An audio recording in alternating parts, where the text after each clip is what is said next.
Pak Faisal ini dari Win Maliki Malang. Iya, betul. Oke, assalamualaikum warahmatullahi wabarakatuh. Sebelumnya, bismillahirrahmanirrahim. Alhamdulillah, wassalatu wassalamu ala rasulillah wa ala alihi wa sahbihi mawalah. La hawla wa la quwata illa billahil aliyyil azim. Terima kasih atas waktunya, khususnya moderator pada kesempatan hari ini. Kami pada kesempatan ini akan menyampaikan sedikit tema yang kami beri judul optimalisasi pembelajaran Al-Quran terhadap anak usia dini. Ini kami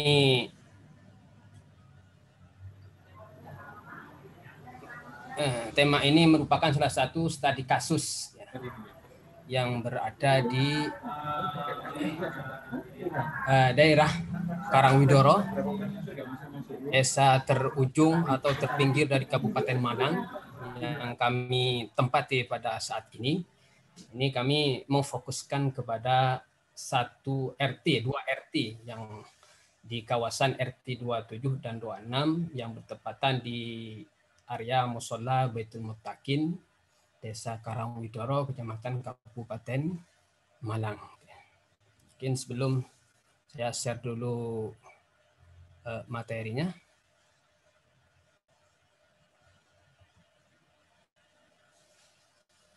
Oke.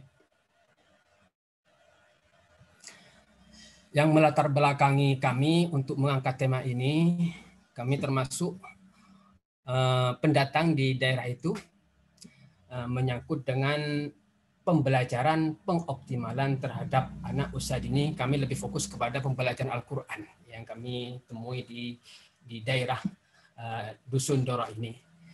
Bahwa kita ketahui bersama usia dini ini merupakan suatu masa awal yang sangat berpotensi sebagai dasar dalam pembentukan karakter seorang anak.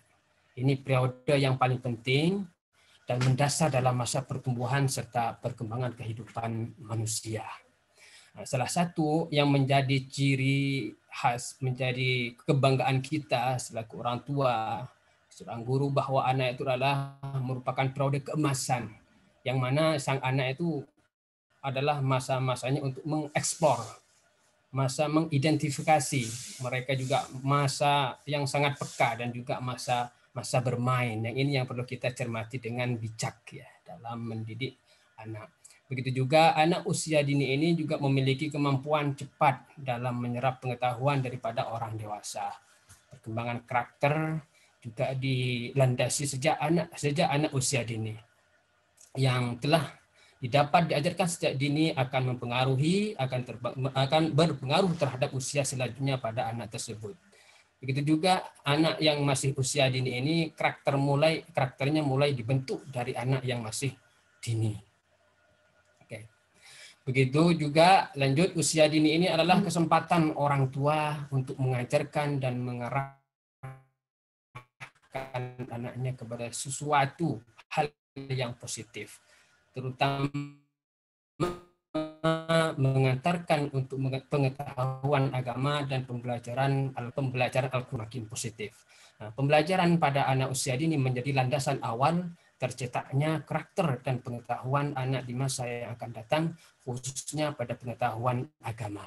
Nah, objek penelitian kami ini adalah terletak di Dusun Doro, khususnya di Musola Baitul Muttaqin, yang mana ini terletak di RT 27, yang sebagian besar memang masyarakatnya ini berbasis Islam Kejawen yang mungkin kita pahami bersama, sehingga ini menjadi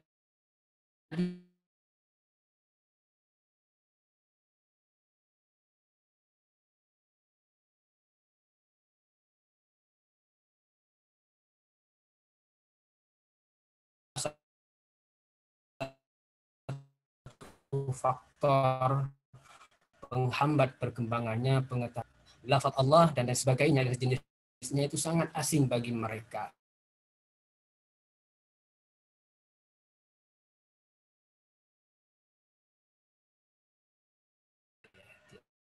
Artinya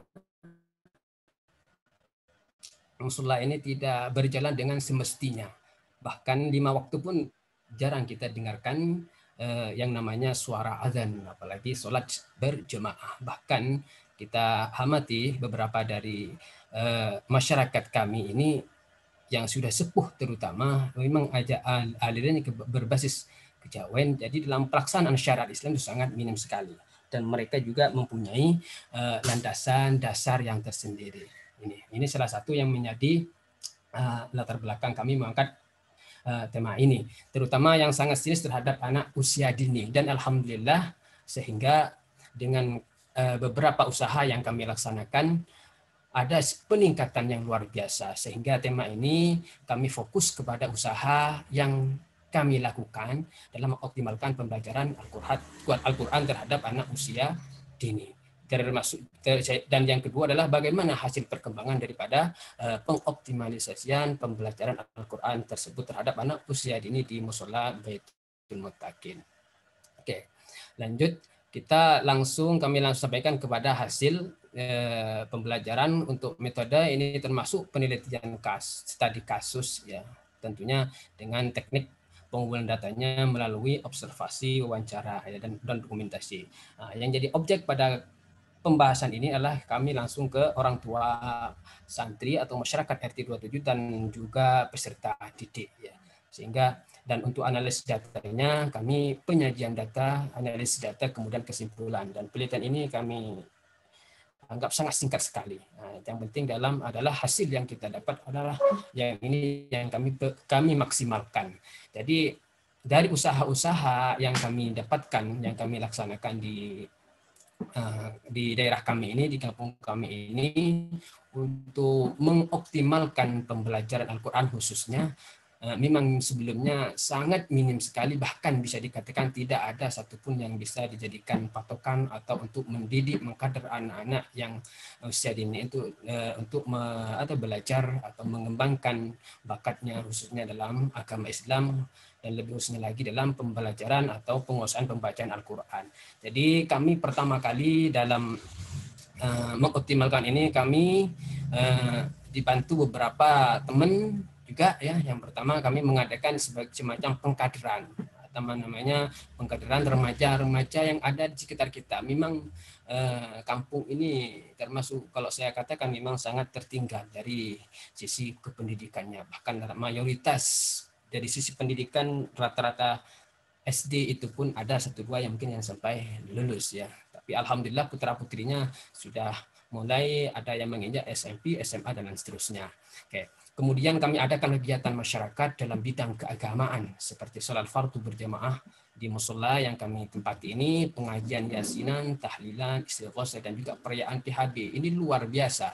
Sebelum kami menempati di situ, memang ada yang mendahului 2 atau 3 yang menjadi sebagai tokoh, mungkin meskipun bukan tokoh, atau yang bisa mendampingi masyarakat terutama dalam kegiatan keagamaan, tapi kedua mereka tidak ada yang namanya yang belum sukses secara maksimal karena pendekatannya mungkin kurang sesuai dengan masyarakatnya. Memang notabene kejawen ya, jadi memang butuh pendekatan yang lebih halus dan harmonis ya.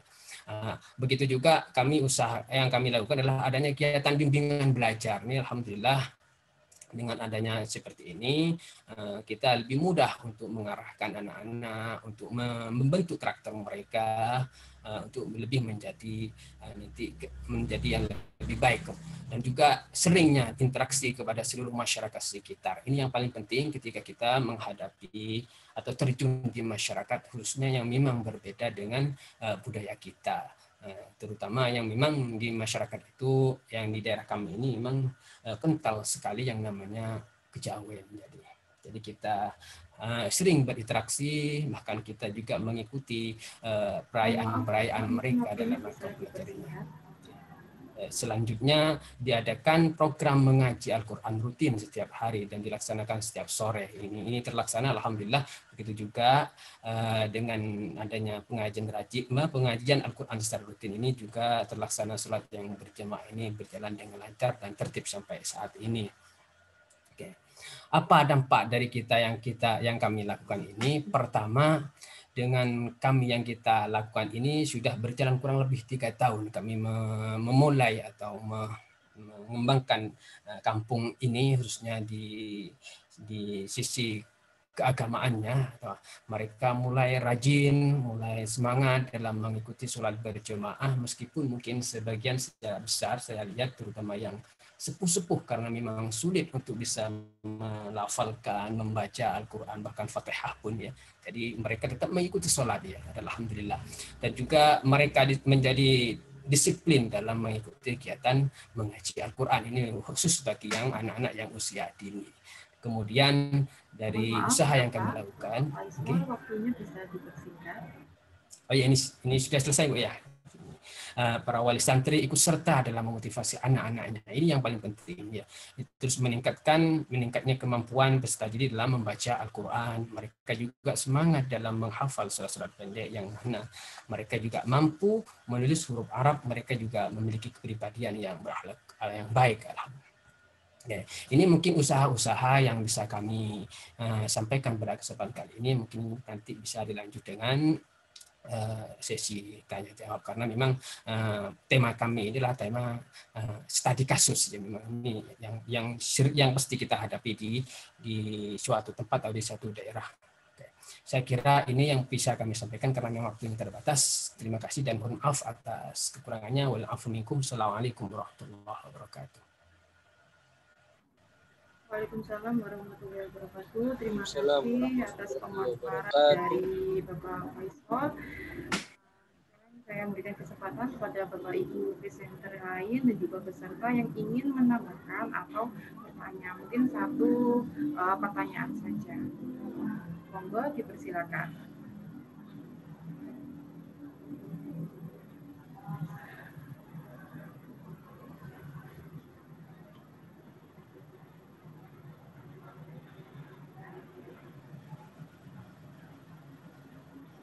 Baik, mungkin jika tidak ada yang bertanya, bisa kita lanjut ke pemateri selanjutnya, atau mungkin pertanyaannya bisa disimpan dulu dan nanti ditanyakan di akhir juga boleh. Nah, untuk yang selanjutnya ada Ibu Desi Anindya Rosyida, ada.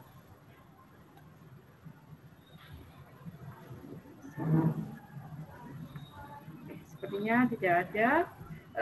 Saya lanjut ke Ibu Isna Nurul Inayati dari Universitas Islam Raden Rahmat. Monggo Ibu dipersilakan. Saya batasi waktunya maksimal 8 menit, G. Oke, sebentar.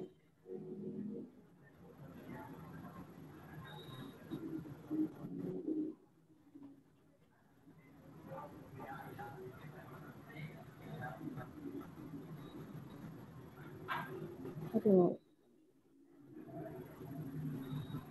Jadi mohon maaf ini apa namanya, share screen-nya nggak bisa. Nggak bisa share screen. Oke, sebentar. Atau mungkin yang lain dulu. Oke. Setelah itu saya boleh. Untuk Ibu Isna Nurul ini kita pending terlebih dahulu karena ada kesalahan teknis. Coba kita lanjut ke Bu Devi Wahyu Ertanti dari Universitas Islam Malang. Monggo Bu Devi. Ya, terima kasih Ibu Moderator Bulia atas kesempatannya. Assalamualaikum warahmatullahi wabarakatuh. Waalaikumsalam warahmatullahi wabarakatuh. Oke, saya izin share dulu, guys.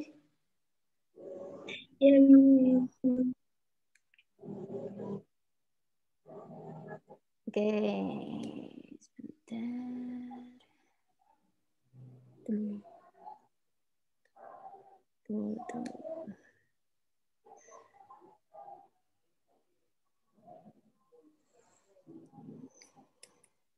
Oke. Alhamdulillahirrahmanirrahim. Atas kesempatannya, bismillahirrahmanirrahim. Saya hari ini akan mempresentasikan ini tentang pembelajaran berbasis Android dalam era disrupsi masa pandemi. dari mengangkat dari masalah-masalah atau problem-problem yang ada selama proses pembelajaran di era pandemi ini. Selain di era pandemi, seharusnya memang pendidikan di segala sektor itu sudah memasuki era disrupsi, di mana di era disrupsi ini pembelajaran itu mengalami transformasi pembelajaran, tidak hanya secara konvensional bertatap muka, tetapi juga di era transformasi ini, di era disrupsi ini juga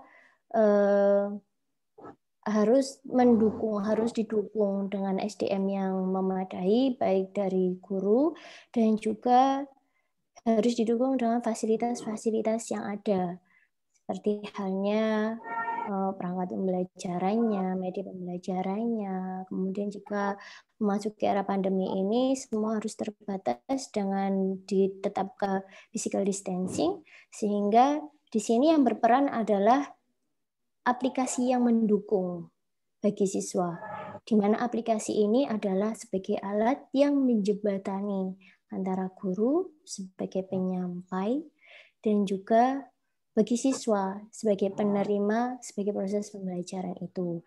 Nah, di sini saya mengangkat yang berbasis Android. Kenapa saya mengambil yang berbasis Android? Nah, di sini unik era saat ini, tidak ada yang tidak menggunakan handphone, terutama yang berbasis Android handphonenya. Nah, di sini saya anggap di sekolah ini juga saya mengambil penelitian ini di sekolah Dasar Negeri Sidomulyo.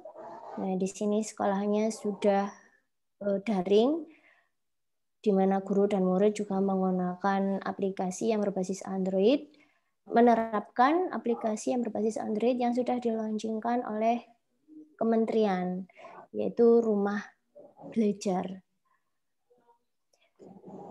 Dengan begitu, nah ini skemanya dari problem yang saya angkat tadi, kemudian saya meneliti terutama khususnya aplikasi Android Rumah Belajar, di mana ini diterapkan oleh guru, dipakai oleh guru, juga dipakai oleh siswa di rumah dengan pendamping gawai, di mana ada batas-batas dan harus dalam pengawasan orang tua. Nah, di sini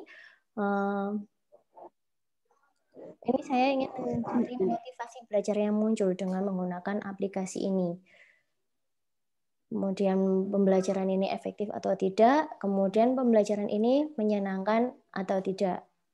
Nah, hasil yang diperoleh adalah dari wawancara mendalam yang dilakukan dengan siswa maupun dengan guru di rumah, yaitu siswa lebih motivasi belajarnya meningkat. Karena apa? Satu, mereka senang memegang gawai, mengoperasikan gawai.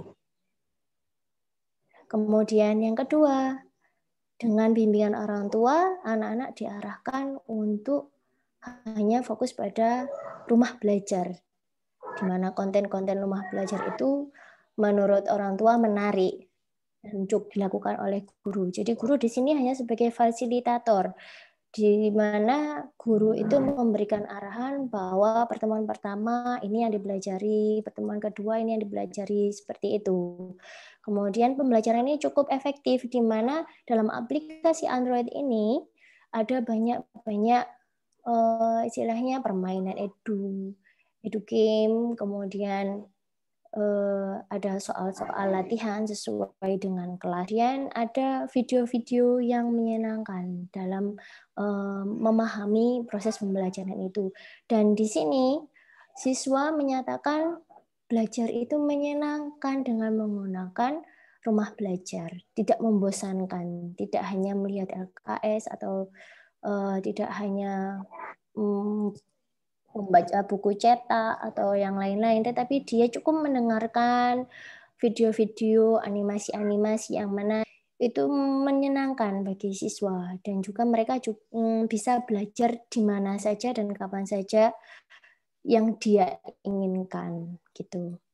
Kemudian, nah ini secara saya ringkas dari hasil penelitian yang sudah saya lakukan itu.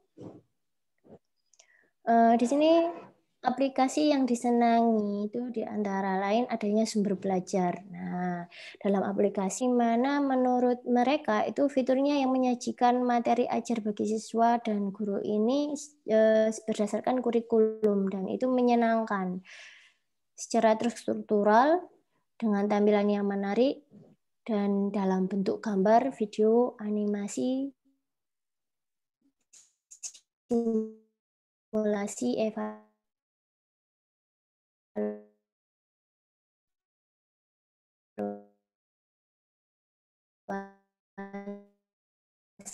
dan permainan. Dengan fitur ini, guru dapat memberikan bahan ajar yang dapat diakses dan dibagikan oleh siswa dalam bentuk digital.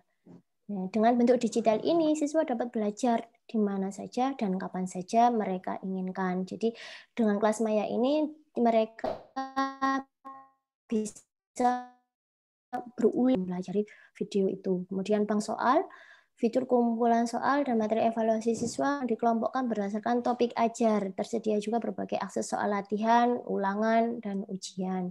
Nah, ini membantu untuk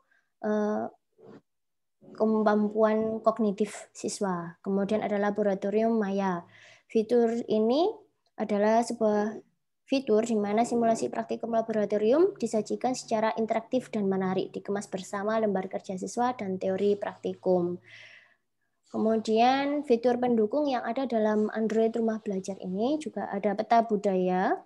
Fitur ini berisikan berbagai macam budaya yang ada di Indonesia dari Sabang sampai Merauke. Di sini detail sekali yang dituliskan, yaitu budaya tarian, kemudian adat, kemudian rumah adat maupun pakaian adat, itu dari setiap daerah-daerah dari Sabang sampai Merauke itu ditampilkan. Kemudian buku sekolah elektronik sebagai yang diakses siswa dan guru. Kemudian wahana jelajah angkasa. Di sini bermuatan pengetahuan angkasa tentang bintang, tata surya, dan benda-benda langit. Kemudian karya bahasa dan sastra. Nah, di sini jika guru memiliki kemampuan untuk menuliskan karya, baik itu join atau sastra mandiri, nah ini bisa dimuat atau disubmitkan dalam karya bahasa dan sastra ini. Kemudian ada pengembangan keprofesian berkelanjutan. Nah, fitur yang berisikan SIMPA TIK, yaitu Sistem Informasi Manajemen Pelatihan Berbasis TIK, fitur ini dapat digunakan guru atau tenaga pendidik untuk mengembangkan keprofesian berkelanjutan. Nah, di sini guru dapat mengukur kemampuan SDM-nya selama proses pembelajaran itu dan mereka bisa mengembangkan keprofesiannya itu untuk menjadi lebih dan lebih lagi, untuk lebih baik lagi. Kemudian EduGame, di sini ada fitur macam-macam permainan yang bermuatan pendidikan, bermain sambil belajar. Nah, setelah seluruhan penelitian, jadi simpulannya adalah di era disrupsi sebagai bentuk pemutakhiran teknologi yang berimplikasi terhadap dunia pendidikan. Salah satunya dalam penyajian dan penyediaan pembelajaran yang menyenangkan bagi siswa sekolah dasar. Salah satu aplikasi yang bermanfaat adalah aplikasi berbasis Android Rumah Belajar. Melalui aplikasi ini, proses pembelajaran menjadi semakin mudah bagi guru dan semakin mengasyikkan bagi siswa. Hal ini terbukti dengan meningkatnya motivasi belajar siswa dengan menggunakan aplikasi Rumah Belajar. Siswa sangat antusias dalam mempelajari topik-topik pembelajaran yang ada pada menu aplikasi. Siswa antusias dalam melakukan latihan-latihan soal yang berkaitan dengan topik-topik pembelajaran. Kemudian video pembelajaran dan animasi yang menarik dapat meningkatkan motivasi belajar dan meningkatkan hasil belajar siswa sehingga tujuan pembelajaran tercapai dan efektif. Gitu. Oke.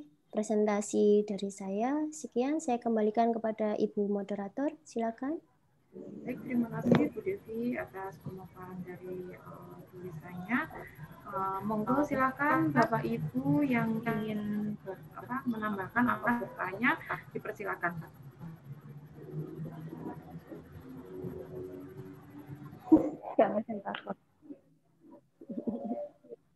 Baik, kalau tidak ada kita lanjut. Saya tanya di chat itu, Bu. Oh iya. Ya. Pak Durian. Oh ya, di sini Pak Zurian menanyakan, adakah batasan atau jam limit waktu dalam pembelajaran menggunakan gawai dalam sehari-hari agar tetap aman dan sehat bagi anak? Oke. Terima kasih Pak Zurian pertanyaannya. Pertanyaannya bagus sekali ya Pak. Nanti dapat ya Pak Zurian. Ya. Terima kasih, Bu. Bu, hadiahnya sudah, terima kasih. Oke, saya langsung menjawab Ibu Moderator atau bagaimana Ibu Moderator? Iya, boleh, silakan langsung dijawab saja Bu. Oke, terima kasih. Di sini penelitian ini istilahnya memberikan saran, bukan memberikan batasan ya Pak Zurian, bahwa di mana penggunaan limit dalam proses pembelajaran yang daring ini yaitu sesuai dengan arahan guru. Jadi guru memberikan misalkan batasan pembelajaran dalam satu tema itu. Jadi misalkan satu tema itu terbatasi atau 1-2 jam sesuai dengan jadwal ketika dia pembelajaran tatap muka, biasanya seperti itu. Nah, itu disampaikan kepada orang tua sebagai pendamping anak. Jadi anak belajarnya ya sesuai dengan jadwal selama itu, begitu, sesuai dengan waktu temanya itu, gitu Bapak. Jadi ketika itu sudah melewati jam penyampaiannya itu, disarankan untuk orang tuanya menghentikan pembelajaran atau menghentikan penggunaan gawai itu, begitu. Matur suwun. Pak Zurian, ada lagi? Ya. Mungkin ada rekomendasi dari dokter atau rekomendasi dari pakar tentang waktu pembelajaran. Mungkin jadi ada sinkron di situ ya, ada hasil dari penelitian terdahulu mungkin ya itu kalau emang diteruskan, karena emang guru atau kita membuat standar itu mungkin lebih dipercayai atau kita membuat terhadap pembelajaran lebih efektif. Siap. Ya, baik, terima kasih Bu Devi dan Pak Zurian. Nah, sekarang kita lanjut ke Bu Isna Nurul Inayati.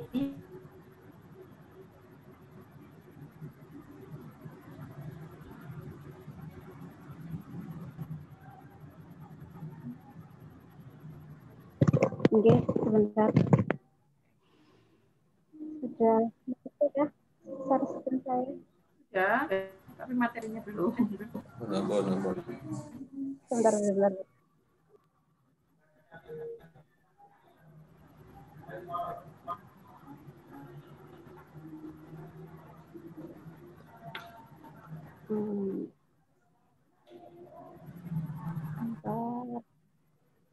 Saya menggunakan HP ini loh Bu, jadinya agak terkendala.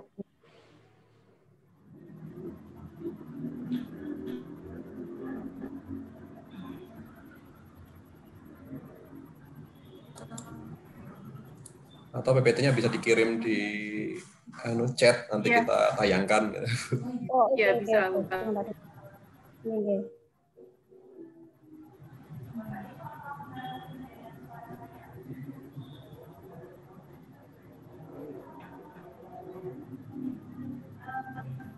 Iya, di chat juga enggak bisa. Boleh enggak sebentar Bu?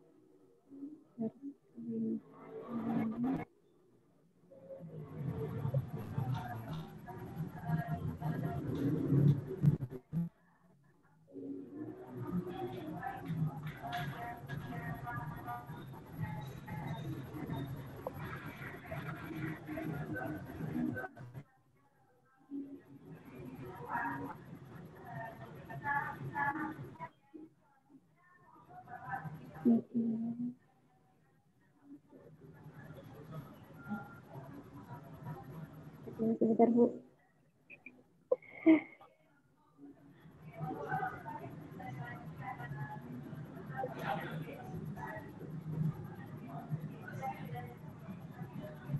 Masih belum ketemu. Atau saya langsung saja nggak apa-apa ya? Iya, nggak apa-apa, monggo silakan. Daripada nanti menunggu saya. Assalamualaikum warahmatullahi wabarakatuh. Waalaikumsalam warahmatullahi wabarakatuh. Terima kasih Bapak Ibu semuanya, terutama Ibu moderator. Mohon maaf, mungkin di sini saya sedikit terkendala karena biasanya pakai laptop, ini pakai HP. Hari ini saya akan mempresentasikan hasil tulisan saya yang berjudul tentang tantangan dan inovasi pelaksanaan model sekolah ramah anak di masa pandemi COVID-19. Mungkin agak sama dengannya Bu Devi tadi, tapi mungkin Bu Devi tadi lebih fokusnya pada penggunaan gadgetnya. Nah, pada dasarnya penelitian ini saya lakukan kepada mahasiswa saya, Bu. Jadi mahasiswa saya itu di kelas kami itu ada apa ya, model seperti kelas guru seperti itu. Jadi banyak sekali guru-guru yang kemudian ingin melanjutkan kuliah lagi dan ini kami kelaskan tersendiri. Jadi kami menggali datanya mungkin dari mahasiswa kami yang sudah menjadi guru seperti itu. Mungkin itu pengantarnya. Untuk latar belakangnya sebenarnya mungkin sebagaimana yang kita ketahui bahwa sekolah ramah anak ini kan pada awalnya muncul karena tingginya kasus kekerasan baik fisik maupun verbal di sekolah yang pada akhirnya diresmikanlah adanya model sekolah ramah anak ini. Nah, pada dasarnya penerapan model sekolah ramah ini sudah banyak sekali. Jadi sudah banyak sekali yang mengaku atau mencanangkan bahwa mereka sudah menerapkan model sekolah ramah anak. Namun kemudian pandemi COVID-19 yang sudah terjadi hampir 1 tahun ini saya rasa butuh apa ya, penyikapan tersendiri, apalagi terkait inovasi pembelajaran yang dilakukan. Jadi saya rasa mungkin nanti masing-masing sekolah pastinya memiliki inovasi-inovasi sendiri bagaimana mensiasati penerapan sekolah ramah anak ini di tengah pandemi, begitu.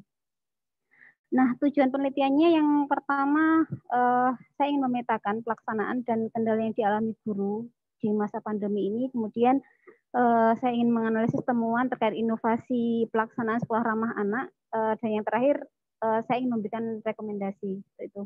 Nah, untuk metode penelitiannya di sini saya menggunakan pendekatan kualitatif dengan jenis studi kasus. Untuk teknik pengumpulan datanya di sini saya menggunakan wawancara sekaligus FGD. Untuk informannya di sini ada 10 guru MI yang mengajar di Kabupaten Malang, terutama di wilayah Malang Selatan. Nah, temuan dan hasilnya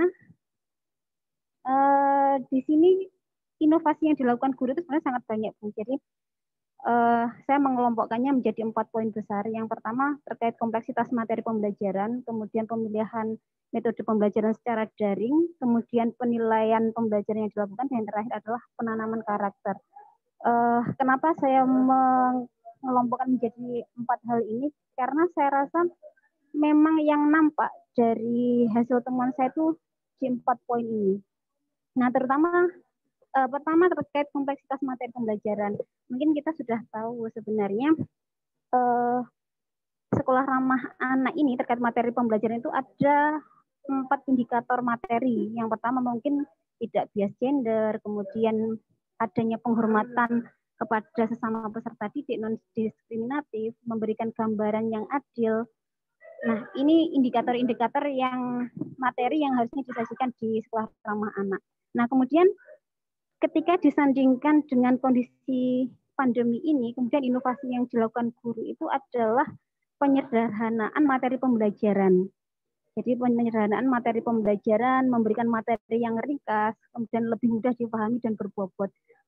Jadi memang apa ya, kondisi COVID kemudian kebanyakan mungkin guru-guru lebih memilih menggunakan gadget seperti itu kan tidak banyak juga yang berani melakukan apa ya, tatap muka.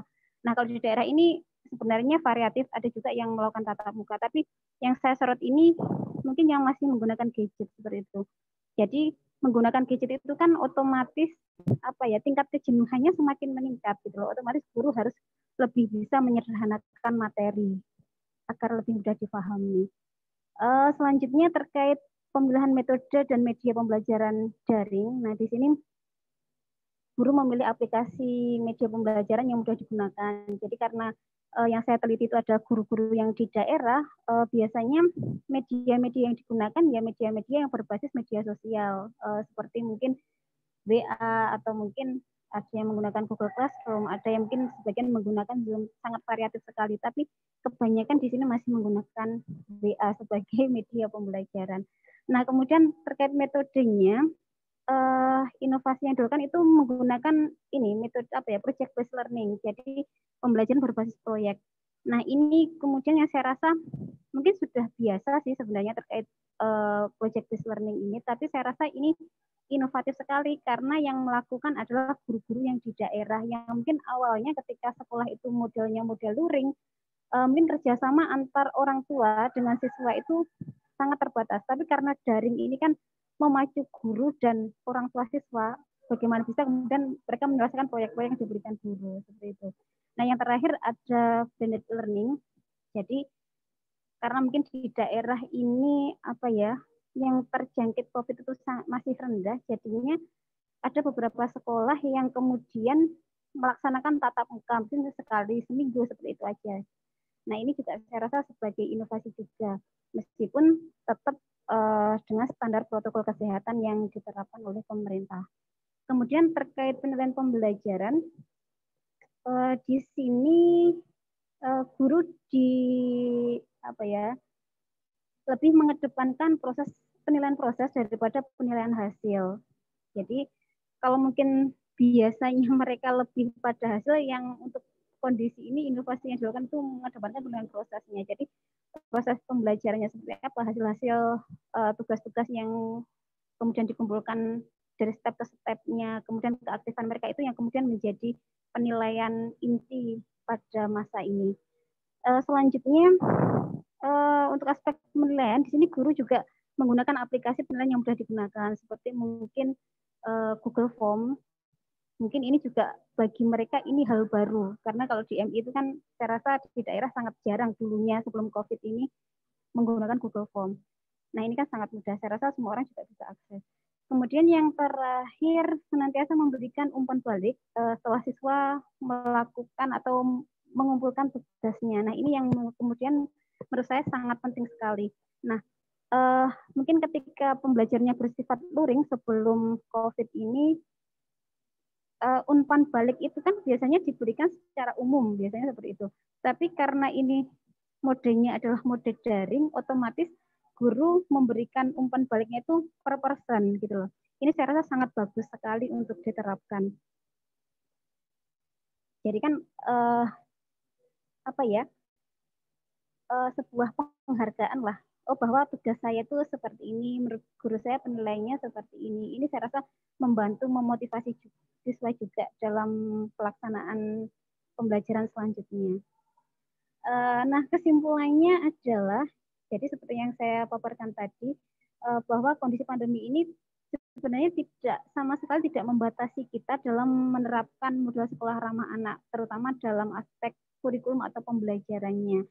Jadi bagaimanapun kondisinya, saya rasa hak anak untuk belajar itu tetap bisa diberikan gitu.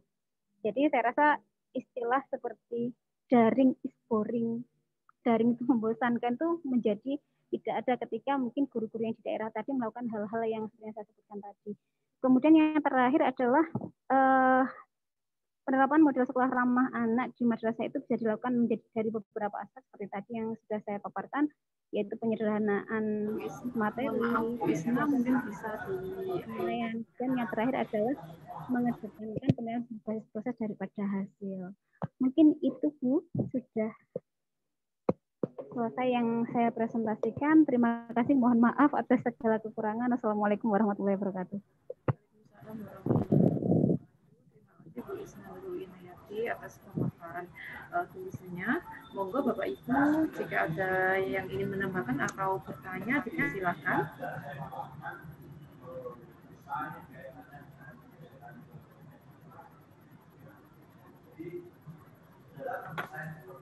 Pak Zurian nggak ingin bertanya lagi? Ya pengen bertanya kok, seru tadi pembelajaran untuk guru yang mengajar, guru yang kuliah kemudian diberikan materi, jadi aplikasinya bisa langsung ya Bung. Itu kalau guru-guru risetnya jaringan ini kira-kira punya base riset apa enggak Bu? Kira-kira punya timeline riset tertentu nggak Bu? Misalkan pada tahun ini risetnya tentang ini kan menarik banget ini karena guru di pesisir atau guru di desa itu mungkin punya karakteristik yang unik yang bisa ditampilkan. Saya cuma terinspirasi, wah ini keren ini kalau dijadikan penelitian yang arah-arahnya memang untuk teknologi dalam pembelajaran atau dalam penerapan pembelajaran di sekolah pedesaan. Itu aja Bu. Terus saja nggih Bu Lia. Ini Pak Zakaria. Jadi data ini kan saya ambilnya di mahasiswa saya yang kebetulan sudah mengajar gitu loh. Jadi bukan Jadi karena mereka sudah mengajar, kemudian ada call for paper ini, akhirnya kan saya bisa menggali data dari mereka, seperti itu saja sih sebenarnya. Tapi kemudian yang menarik tadi, mungkin betul kata Pak Zakaria tadi, karena memang mereka guru pesisir itu tadi, guru daerah Malang Selatan yang kemudian sangat terkendala sekali ketika ada pandemi ini. Nah, terkait timeline penelitian di kami sebenarnya belum ada terkait timeline penelitian hari ini temanya apa itu belum ada. Jadi memang penelitian ini ya saya susun karena ada acara ini saja sih sebenarnya. Dan saya juga penasaran aja sebenarnya mahasiswa saya ketika masa pandemi ini apa saja sih yang dilakukan gitu kan. Tapi mungkin kedepannya memang bisa lah mahasiswa-mahasiswa kami itu dimanfaatkan untuk sebagai subjek penelitian untuk menggali data lebih lanjut. Oke, mungkin seperti itu aja Pak Zakaria. Terima kasih. Terima kasih.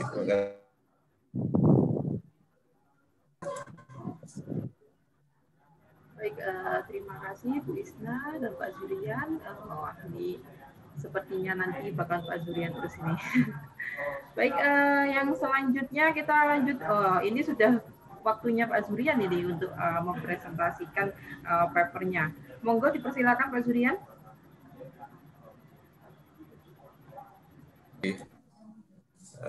Assalamualaikum warahmatullahi wabarakatuh. Alhamdulillah hari ini saya diberikan kesempatan untuk mempresentasikan ini bagian-bagian dari keinginan panjang saya terhadap saya share screen. Ini belum saya buka. Oke. Bagian panjang daripada penelitian saya itu gambar atau penelitian tentang gambar dan penelitian calon guru. Sebenarnya saya bingung mau masuk ke tema mana di konferensi ini karena kok di ruang sebelah itu ngomongnya tentang keindonesiaan, pendidikan Islam dan Keindonesiaan, kemudian di ruang sebelah lagi tentang hal-hal terkait dengan pembelajaran anak usia dini. Saya di sini lebih mengulas tentang mungkin tema. Kalau biasanya di konferensi saya sering ditolak karena beda tema ya, apalagi konferensi agama Islam, pendidikan Islam. Tapi saya alhamdulillah di konferensi ini saya diterima. Terima kasih untuk panitia. Saya memberi judul literasi visual melihat gambar pemandangan calon guru madrasah.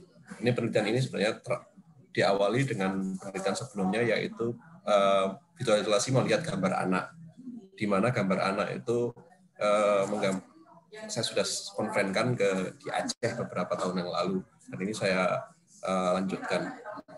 Oke, di sini saya menulis dengan dua orang rekan, Pak Citra Kurniawan dari Universitas Negeri Malang, dia ahli dalam bidang visual, dan Sulfi Angel Pratiwi itu seorang guru.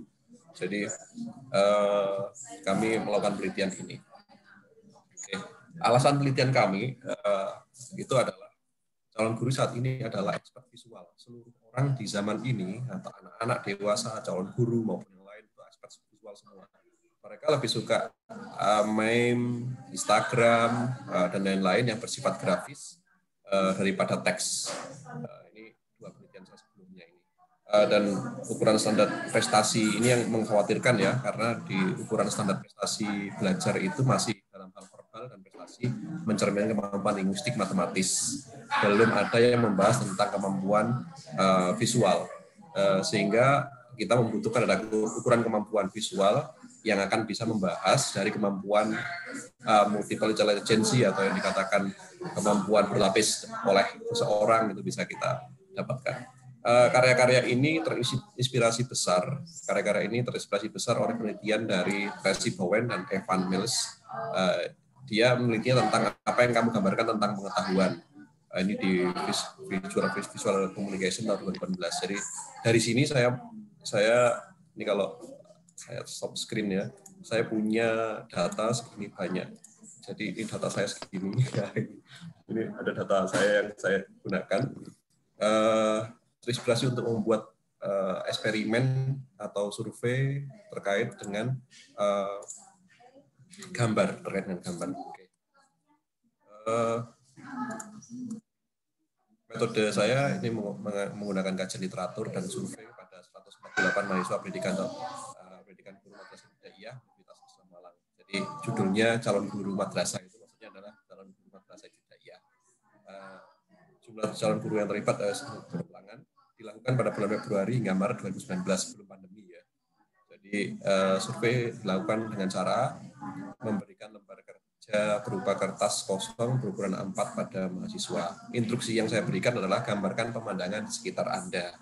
Ya, mungkin contoh-contoh ini adalah salah satu gambar saya jadikan background ini. Kurang lebih seperti itulah harapannya kalau rumahnya emang seperti itu ya. Sekitar Anda ini di rumah atau di sekitar Anda yang lain. Dari hasilnya adalah dari 50 dari 140 calon guru madrasah, jika menggambar pemandangan mereka menggambar gunung, rumah, sawah, awan, dan jalan. Nah, ini seperti ini. Ini ada 50 gambar dari atas 48. Sebenarnya saya memiliki data ini saya ambil saya split. Ada banyak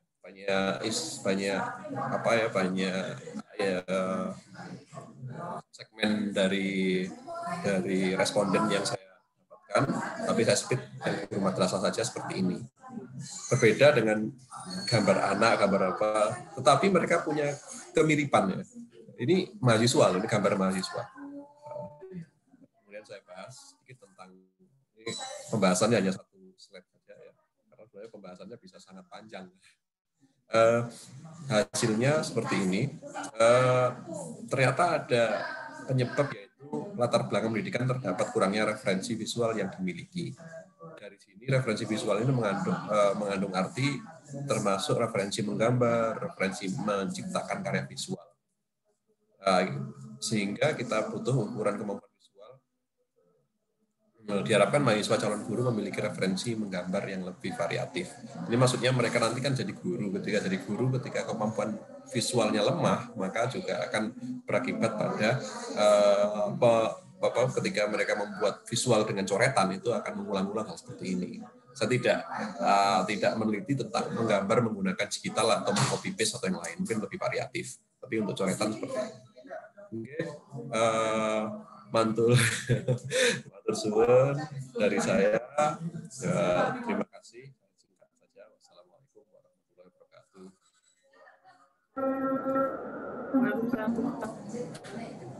Terima kasih pemaparan dari Pak Zuhlan Zakaria. Monggo Bapak Ibu yang ingin menambahkan atau bertanya, silakan.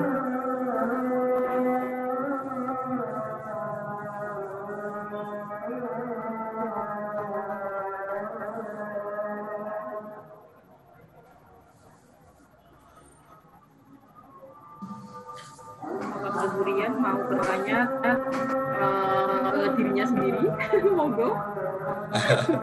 Ya ini saya kok diterima gitu loh. Biasanya saya sering ditolak kalau konferen-konferen. Terima kasih. Oke, mungkin saya moderator. Ini dari sebenarnya saya masih ini penasaran kelanjutan penelitian jenengan tadi sebenarnya. Ketika seorang siswa atau mungkin mahasiswa tadi kan referensinya mungkin gurunya atau tidak pernah diajarkan gurunya cara menggambar yang lain. Tapi yang saya tanyakan itu sebenarnya ada nggak sih dampaknya bagi mungkin yang atau yang disajikan gambar terkait gambar-gambar yang disajikan gurunya pada masa pendidikannya dulu, itu ada nggak dampaknya sebenarnya? Ya, mungkin ini. Oke. Ini sebenarnya panjang Bu ya ceritanya. Saya sudah membuat paper ini sekitar 3-5 kali ini, maksudnya dengan pembahasan berbeda-beda dan disipliner yang berbeda-beda. Yang pernah saya ulas tentang dampaknya itu sebenarnya adalah ini sejarah panjang dari sistem penjajahan yang kemudian berakibat pada visualisasi yang terjadi. Jadi di negara kita itu butuh 4-5 kali pertemuan. Di negara kita itu ada budaya yang namanya ruang waktu datar. Penggambaran candi itu dengan RWD. Kita tidak kenal dengan NPM, Natural Perspective Moment of Name, atau perspektif itu ya, gambar perspektif. Gampangnya seperti itu. Yang dikenal di Indonesia itu RWD. RWD itu yang ada di candi atau di wayang kulit. Cara menggambarnya dengan seperti ini, miring gini, atau dengan objek-objek yang menggambarkan sesuatu lebih konkret. Kita tidak mengenal NPM, kemudian datanglah dari kolonialisme, kemudian menggambarkan dengan perspektif, namun mereka itu ada hal yang dikesembunyikan, jadi ini muatannya politis sebenarnya, disembunyikan dan kurikulum yang mereka bawa ke kita, dan setelah gambar ideal itu pemandangan yang seperti ini, padahal kita punya gambar yang lebih ideal lagi di Indonesia, dan hingga saat ini berakumulasi hingga waktu ini. Ini tidak berlaku di sekolah-sekolah yang memang menggunakan pembelajaran visual yang baik. Tidak berlaku dengan pembelajaran visual yang baik. Karena memang latar belakang pembelajaran di ini, makanya saya di sini banyak dosen dan banyak praktisi pendidikan berharap pembelajaran visual yang Anda berikan, paling tidak ada rekomendasi visual yang penting yang bisa selain gambar gunung tadi. Jadi itu mungkin anunya. Ini saya jebak mahasiswa, sebenarnya saya jebak untuk menggambar gunung gitu. Saya jebak karena jebakannya adalah menggambar pemandangan. Misalkan menggambar perlengkapan sehari-hari mungkin tidak akan menggambar. Karena ini jebakan, dan jebakan ini saya gunakan memang terinspirasi dari penelitiannya Tracy Bowen tadi, jebakan visual. Bisalah diskusi kapan-kapan kalau tentang gambar. Terima kasih Pak Zakaria. Terima kasih Pak Durian atas jawabannya. Sekarang kita lanjut ke presenter terakhir, ada Bapak Muhammad Munir dari STAI Darul Kamal, Nusa Tenggara Barat. Monggo dipersilakan Bapak Munir.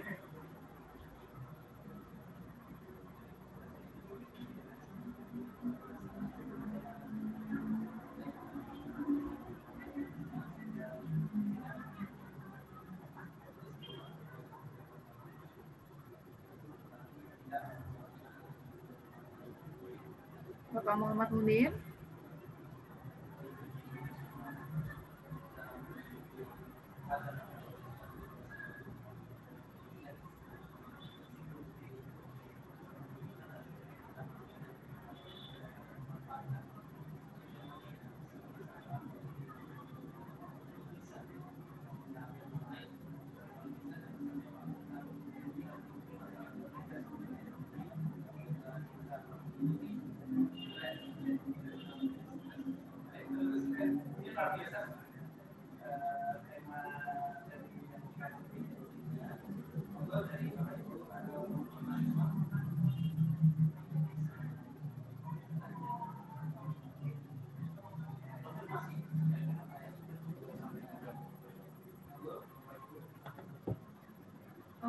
Sepertinya Bapak Muhammad Munirnya sedang tidak menyimak atau bagaimana ini. Mungkin itu saja ya Bapak Ibu.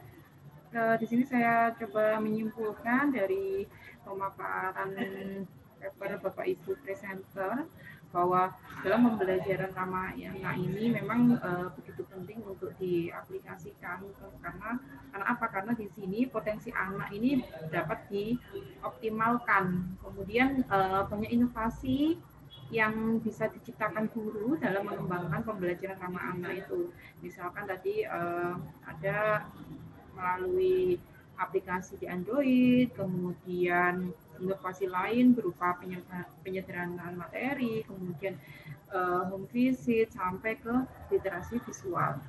Nah, untuk selanjutnya nanti Bapak Ibu bisa kembali ke room yang besar ya. Jadi jangan keluar terlebih dahulu, tapi kembali ke room sebelumnya karena nanti ada berbagai info yang akan diinfokan oleh MC ya. Oke. Baik, terima kasih atas partisipasi Bapak Ibu.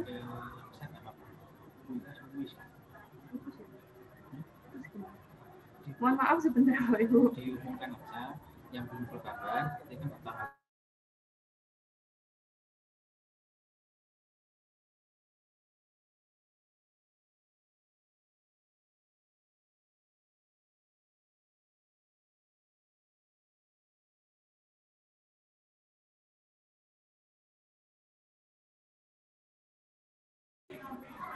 Mohon maaf Bapak Ibu, ini ada info terbaru dari panitia karena ada yang memang membutuhkan waktu yang lama, jadi ada room 2 yang pesertanya sangat banyak, jadi tidak bisa kembali ke room besar.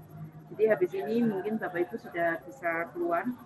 Untuk infonya nanti Bapak Ibu presenter mohon untuk mengumpul yang belum mengumpulkan full paper itu kami tunggu terakhir tanggal 17 ya, tanggal 17 Desember.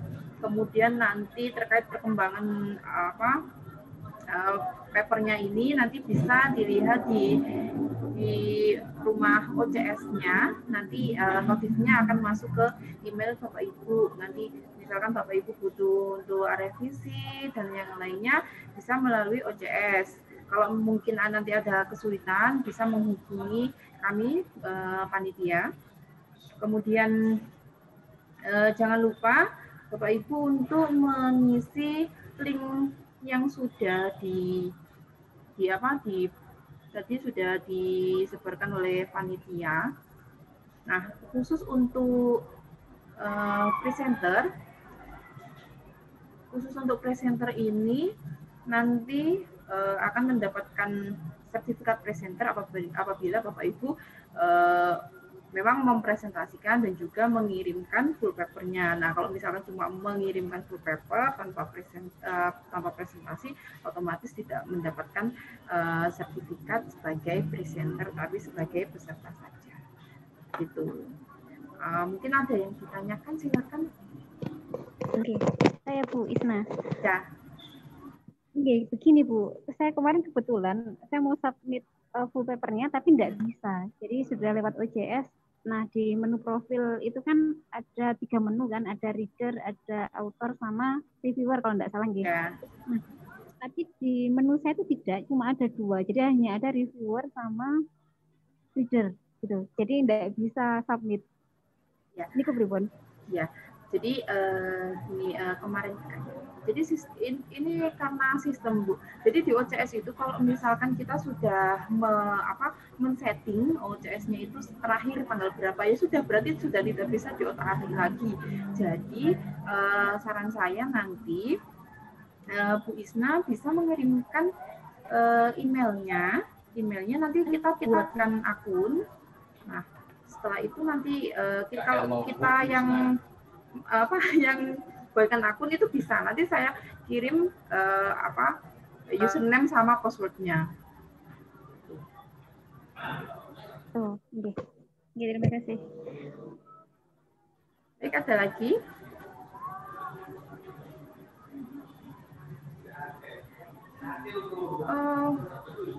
Bapak Ibu, ternyata ini Bapak Muhammad Munir ini tadi sholat, kemudian kita berikan kesempatan untuk presentasi ya.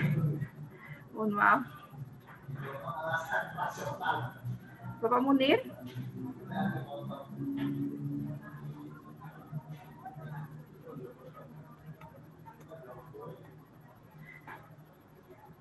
Ya. Monggo Pak Munir dipersilakan untuk presentasi. Halo. Ya, monggo Pak Munir. Ya. Oke, saya share. Kalau belum bisa di-share slide-nya ini, Pak, Bu? Bisa kok, Bapak. Monggo dicoba lagi. Halo?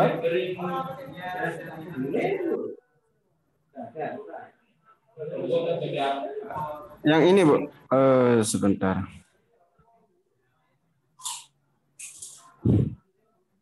Share ke sini, Bu, ke yang ada fotonya.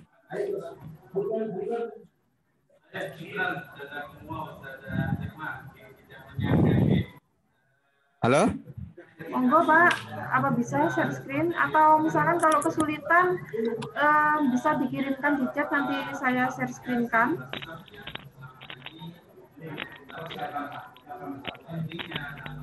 Halo? Ya, Pak Munir. Ini tidak bisa di-share anunya ini apa slide-nya? Bisa dikirimkan di chat, nanti saya share-kan.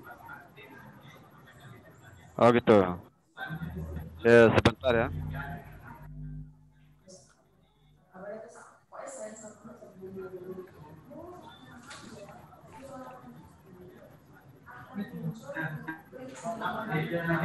Sebentar dulu.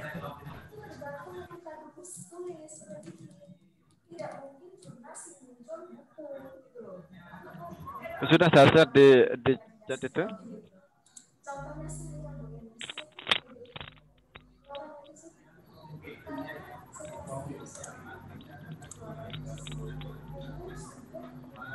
Gimana ya Pak? Belum ada, belum muncul. Ya? Oh ya baik. Sudah.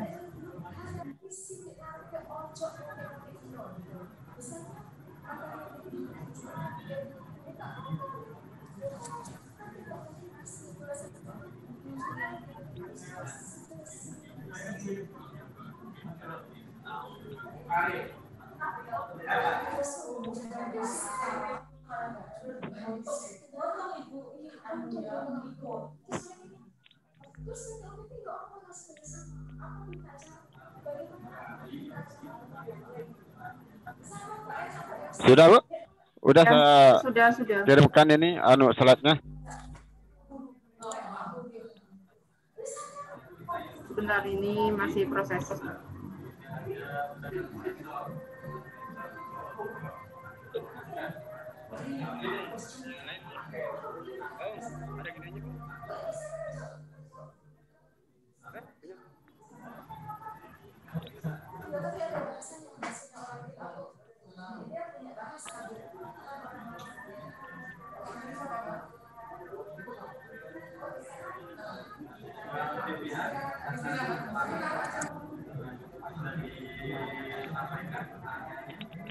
Ada, Bang? Aku bisa tanpa slide kita, tapi tidak enak ini tidak ada slide ini. Iya Pak, sebentar, ini masih proses. Sudah saya download, ini mau saya share screen.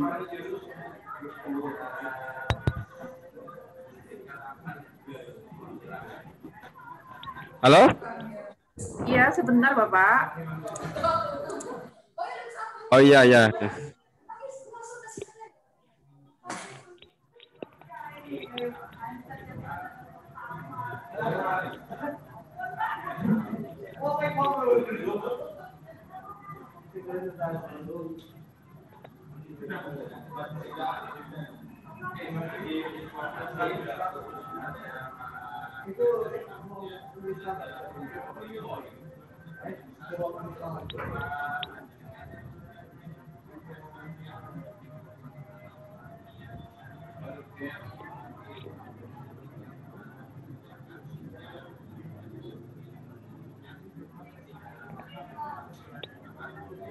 Monggo Bapak. Dipersilakan. Oke, Assalamualaikum warahmatullahi wabarakatuh. Waalaikumsalam warahmatullahi wabarakatuh.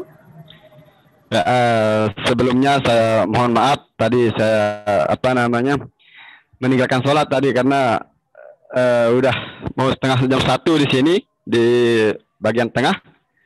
Ya, saya hormati moderator dan para peserta seminar. Saya akan mempresentasikan artikel saya tentang model pembelajaran berbasis masalah dapat meningkatkan keterampilan berpikir siswa.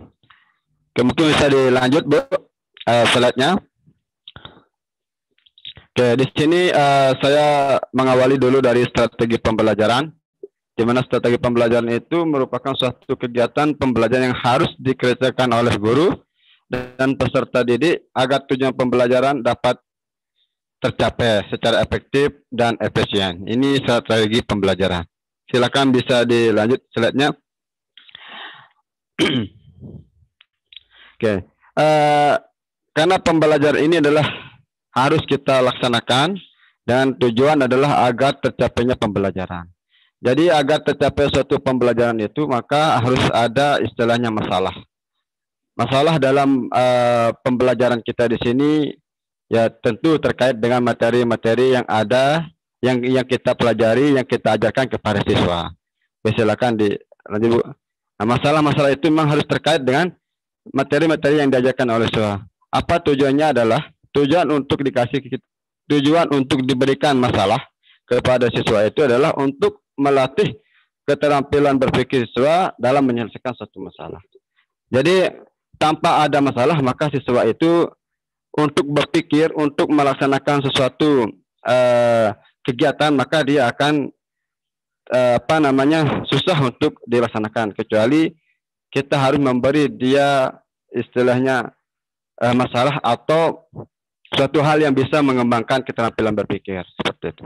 Silakan dilanjut, Bu. Terus next. Nah, di mana pembelajaran berbasis masalah ini saya kutip beberapa jurnal ini, ya, beberapa jurnal karena artikel saya ini membahas tentang pembelajaran berbasis masalah dengan keterampilan berpikir.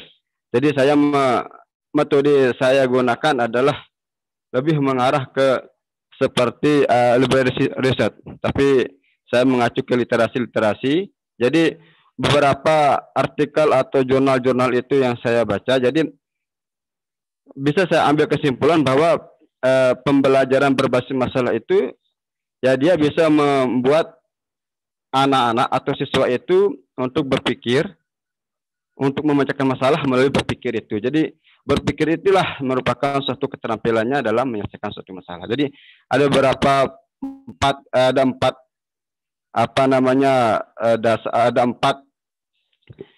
pengertian atau definisi dari pembelajaran masalah yang saya ambil dari beberapa artikel tersebut. Jadi salah satunya juga di sana untuk siswa mengembangkan kemampuan berpikir, memecahkan masalah dan keterampilan intelektual. Jadi karena adanya masalah maka kemampuan berpikir siswa itu pasti akan akan meningkat. Pasti ada istilahnya rasa ingin tahu di sana. Jadi karena berpikir itu terus dia berpikir itu harus harus didasari dengan adanya masalah. Karena siswa atau maupun mahasiswa kalau tanpa ada masalah maka mereka akan tidak terlalu melaksanakan tugas-tugas dan sebagainya. Oke, bisa dilanjutkan di next. Next, Bu. Di next. Oke, ini ada pola berpikir. Nah, di sini pola berpikir itu ada berpikir konkret, berpikir abstrak, berpikir klasifikatoris, berpikir analogis, berpikir ilmiah, dan berpikir pendek. Nah, di sini pola berpikir inilah merupakan yang harus kita kembangkan melalui masalah-masalah. Misalnya seperti berpikir konkret. Jadi siswa atau mahasiswa itu kita harus berikan dia suatu masalah yang konkret yang terkait dengan materi-materi yang kita ajarkan. Misalnya bangun ruang. Jadi kita harus kasih mereka apa itu bangun ruang dan bagaimana kehidupan sehari-hari secara konkret di sana. Maka dengan berpikir konkret itulah jadi keterampilan mereka berpikir untuk mencari solusi dan seterusnya bisa tercapai. Berpikir abstrak dan seterusnya itu salah satu. Ini pola-pola berpikir ini sangat perlu kita kembangkan kepada mahasiswa atau siswa, terutama lebih-lebih ke siswa seperti itu. Oke, lanjut, Bu. Lanjut. Nah, ini di sini keterampilan berpikir. Nah, di sini tadi ada pola berpikir tadi. Karena ada pola berpikir itu ada 6 tadi. Nah, keterampilan berpikir itu ada divergen, ada konvergen. Divergen ini berpikir untuk menghasilkan kemungkinan jawaban yang sebanyak-banyaknya sehingga perlu menerobos dan sebagainya. Kalau konvergen untuk memberi penilaian secara kritis, analitis terhadap hasil pemikiran. Nah, jadi keterampilan berpikir siswa itu harus kalau bisa divergen dan konvergen. Karena dengan adanya keterampilan berpikir divergen dan konvergen, maka pola berpikir yang 6 tadi itu maka bisa dilaksanakan. Tanpa ada kalau salah satu dilaksanakan, misalnya divergen, maka mahasiswa atau siswa itu kurang kritis terhadap masalah-masalah yang akan selesaikan seperti itu. Oke, silakan Bu. Di next Bu. Next. Oke. Nah, di sini saya gambarkan ilustrasi sedikit di sini. Ada pembelajaran berbasis masalah, ada keterampilan. Apabila ada model pembelajaran, terus ada keterampilan berpikir, pasti harus ada masalah. Oke, tadi terakhir Bu, terakhir. Jadi masalah itu bisa diselesaikan apabila kita ada keterampilan berpikir. Nah, jadi karena ada masalah, maka tujuan pembelajaran itu bisa tercapai apabila kita melakukan keterampilan berpikir itu secara divergen dan konvergen. Oke, silakan Bu. Next. Terakhir.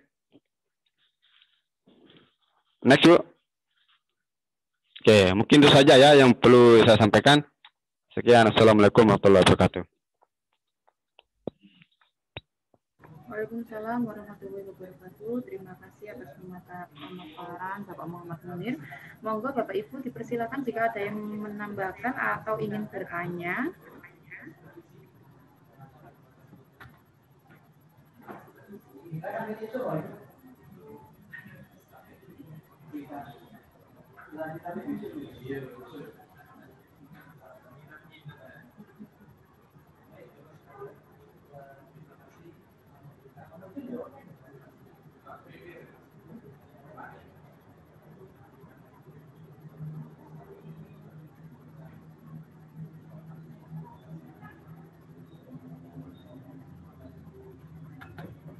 Baik Bapak Ibu, jika tidak ada yang ingin bertanya, mungkin saya sudahi untuk panel session hari ini.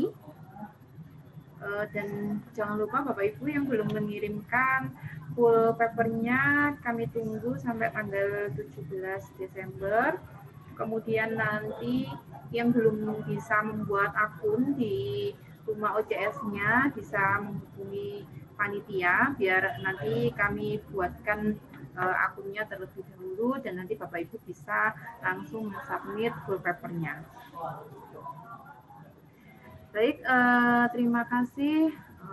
Mohon maaf apabila ada salah kata. Saya tutup. Assalamualaikum warahmatullahi wabarakatuh.